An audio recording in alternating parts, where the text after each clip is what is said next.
narito na ang Ratsyada Balita.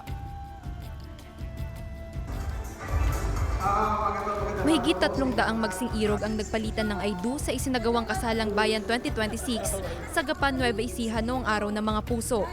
Kabilang sa mga ikinasal ang 77 anyos na si Tatay Romulo at 74 anyos na si Nanay Perlita na pareho ng byudo at byuda sa kanilang mga unang asawa. May iba pang senior citizens at PWDs na kasama sa libreng Kasalang Bayan. Ang mga kasuotan ng mga couple abay libre pati na rin ang registration at ang gintong singsing na handog ng lokal na pamahalaan ng Gapan. May part 3 ang protesta kontra korupsyon at katiwalian na trillion peso march. Ikinasa iyan sa February 25 kasabay ng 40th anniversary ng EDSA People Power. May inilatag ng aktibidad ang civil society and religious leaders sa iba't ibang panig ng bansa. Kabilang ang prayer march mula EDSA Shrine patungong Club Filipino.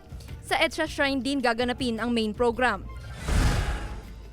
Ilang bata sa Pangasinan ang nakatanggap ng hearing aid mula sa DOH Center for Health Development Region 1.